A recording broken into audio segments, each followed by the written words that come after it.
He irritates more bowels than a plate of Chipotle. British journalist and Twitter terror, Milo Yiannopoulos. Yeah, people at the Marriott. I thought the Marriott banned it. That's why I stopped going there. Milo, don't you agree with me that this is a great opportunity for Donald Trump to hire this woman, put it, as you like to call it, Daddy. Daddy. Don't be a conservative. Call him Daddy. Okay, all right. Don't you think he should do that? Is he missing an opportunity? Well, I mean, the guy was born in Canada. He's a softcore American. What right has he got to talk to anybody about softcore anything? I mean, the guy's such a hypocrite. It's cruel, it's mean, and worse, it's slut-shaming. Yeah, it's slut-shaming. Yes, it is. This woman's trying to turn her life around. I agree completely. You know, there's really no problem with this. Is the American dream, isn't it? It is. You do what you can, you hustle, you make it. One day, you have the glittering vision of an appearance for 4.5 seconds in a Ted Cruz campaign video. and because you once smooched on script. Yes. Give me a break. I mean, Hollywood actresses have done worse things in blockbuster movies than this girl probably did in her videos. I find it appalling. I'm not kidding. In Girls, which is HBO, the sex scenes are unbelievable. I watched them so many times, they disgust me. But you know what you're right? It is the American dream to do amateur porn and then turn your life around. Yes. Look at Kim Kardashian. Look at Paris Hilton. They all started with amateur porn. Kat, I want to go is on my side. Yeah. Trump is saying, this is a direct threat to you and your family. The elites are letting in people who are undercutting your wages, and I'm against it. Which is a more resonant message? The latter. Yeah, that's true. Milo, I think you have a keen sense of Trump's appeal because you call him Daddy. I do. And the thing is, I believe that Sanders and Trump... It's not dark. It's so dark. I'm Trumpsexual. I know you are. I know you are. You call him Daddy, and this is... I think this is prophetic because I think Sanders is, for the left, the daddy of nurture, and for the right, Trump is the daddy who's stern. Does that make sense? Yes, it does. I mean, look, any political movement that, any political personality that attracts from frat boys to veterans to Ann Coulter to, you know, sassy gay British columnists, there's something interesting. There's something interesting going on there. Yes, that's true. And it's something that the majority of conservative media would rather sneer and scoff about, have front covers of their magazines saying, oh no, we can't possibly endorse this, you know, horrible populist, you know, sleazy character. Well, I'm sorry, but this person has captured the energy and imagination of conservatives under 50, and conservative media has forgotten how to talk to those people. It doesn't even like them on the rare occasion it notices they exist. You know, I try to write for people who are under 50, unlike most conservative journalists, and they thank you. And they love him. They love him. Yeah. Do you know who else conservatives loved? Do you know who else? Adolf Stevens. This is my neighbor. He was a really great guy. About unity was an incredibly powerful act. He never mentions it. You go to Bernie, he doesn't say anything about any of the trendy, fashionable nonsense. It's only economics. Yeah, all right, Milo. Where do you fall on Sanders? Well, this Democratic debate was a debate between, you know, a woman who is too old and confused to use an iPhone and a man whose credit is too bad to get one. The problem with both of them is that they just have so little grasp, really, on, you know, on any kind of economic reality. And for all of this talk about Sanders having lots of young supporters, yes, he does, but it's a tiny sliver of the population. It doesn't compare to the popular support for Daddy.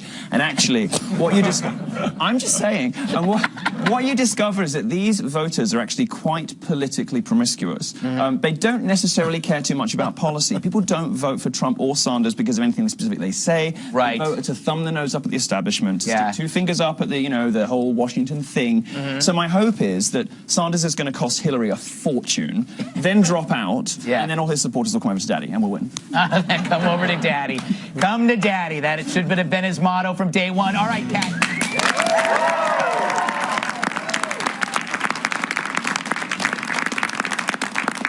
Attention, coddled co-eds. This entire segment may be offensive to you, so here's your trigger warning.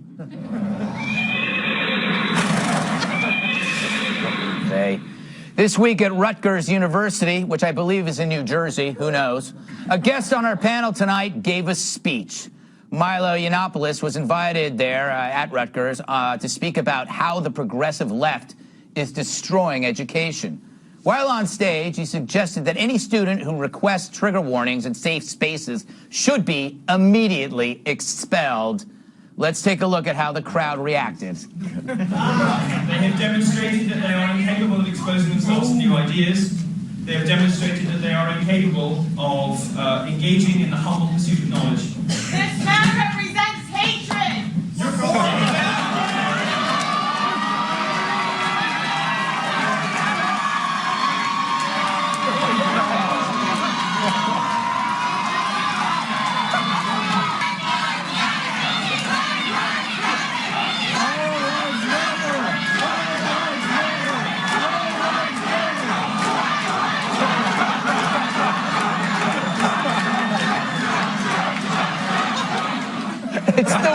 It's the world. It's the world in a microcosm. That is everything that you need to know about the world.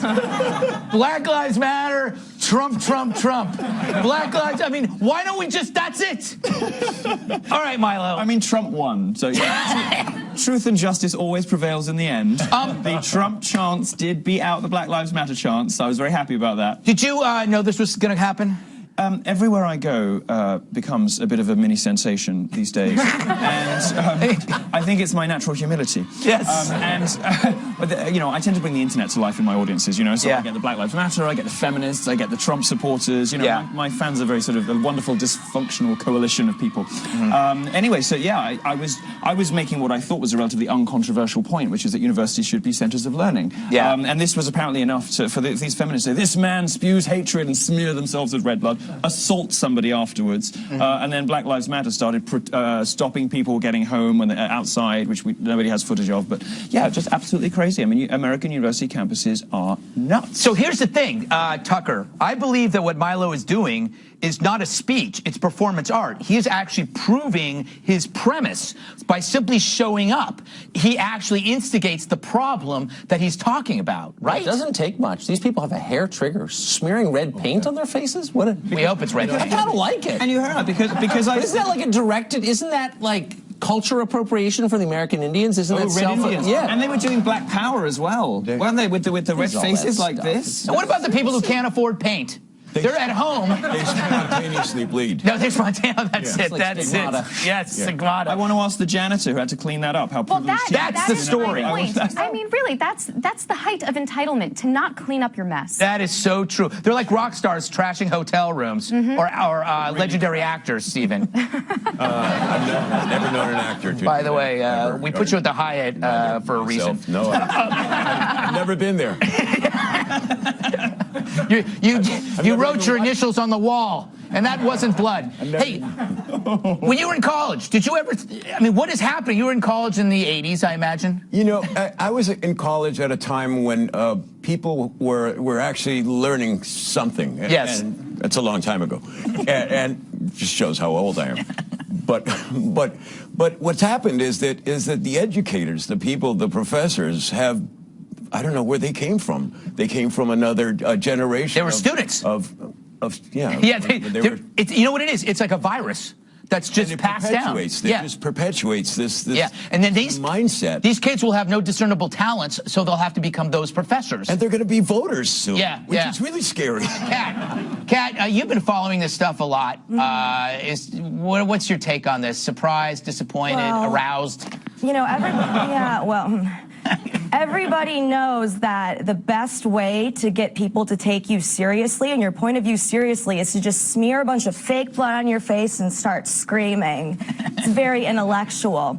I think that's what Trump should start doing in the debates if he wants to win, if Cruz attacks him. Just smear blood on his face, start screaming, and then Cruz will say, can't argue with that, and then boom, he's president. There you go.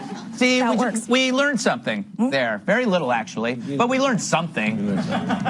Okay, we learned nothing. Up next, we're going to talk about Twitter's new safety council that cracks down on so-called harmful speech.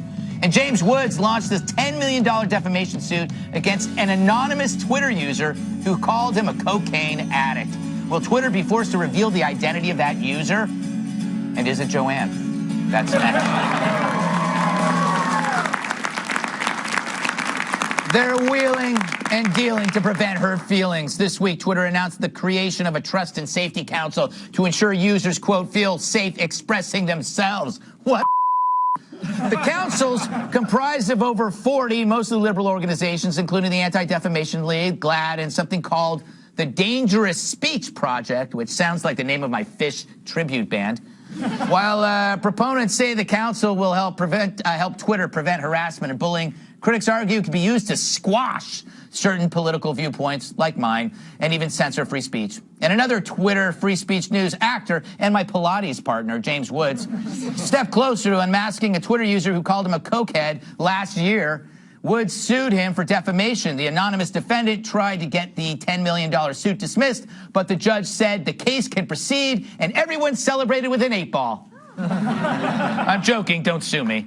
All right, Steven, what's happening? Everybody knows nobody uses cocaine anymore. That's So the suit has got to be. And you're literally in Scarface. I have seen Scarface, and I can tell you that it's been about 35 years. Yes. Yes. You don't even remember Scarface.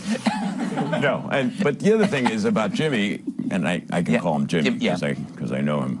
He's a very big brainy guy. Yeah. And he's very courageous, and he says things that people don't like to hear.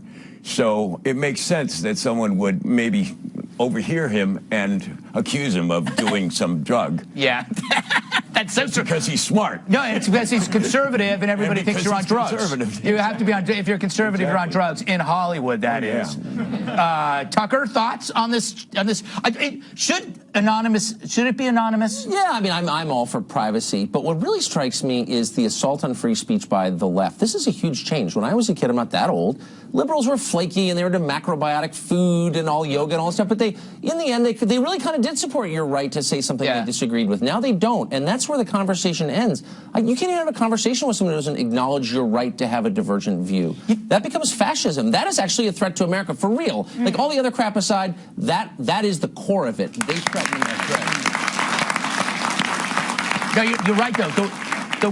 The worst thing a leftist was guilty of was like buying a natural deodorant that didn't work. Right, and it never did work. Yeah, it never did work. It never did work, but we loved him for it anyway. Milo, what do you make of this safety council? I think it's directed at you.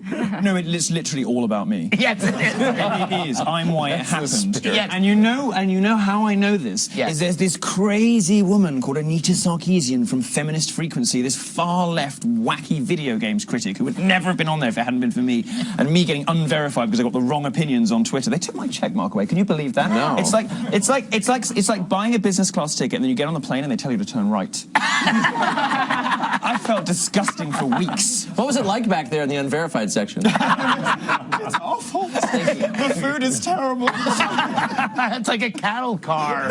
No, I mean, you're absolutely right. It is Orwellian, and it's terrifying. They've started to give ideological slaps on the wrist, these networks, and then you've got Facebook teaming up with Merkel in Germany to censor discussion about immigration. Perfectly reasonable, respectable mainstream opinions about the 1.5 million Muslims that are coming into Germany. And Facebook says, Angela, you just tell us, and within 24 hours, we'll take it off the network. This is scary stuff. But we do have to remember, though, that Twitter is a business, okay? So their stock is down. Yeah. They've lost 2 million users recently. Thank God. And so what do you do when you're a business that's like, we need to make more money? You look at the complaints, which are often, in this case, bullying and harassment, and then you try to appease those people who are complaining and try to get more people to come in. So Twitter is not some, model of morality. They are a business who's trying to make money, and this is their solution to their problem. My problem with Twitter is I'm only on it when I'm drunk. And then the next day I wake up and I go, what in God's name have I done? And then I get to work and there's an email from somebody saying, we need to talk to you about something. Kat, my guess is that you get harassed all the time on Twitter, but I also guess that you probably deserve it.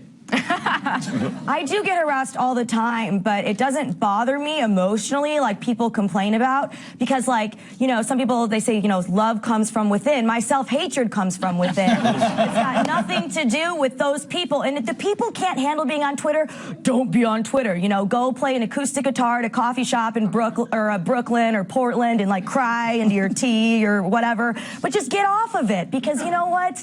It's not that big of a deal that I'm called a horrible, horrible slut every day. To me, it's fine. It's like, all right, whatever, your profile avatar's of a dog.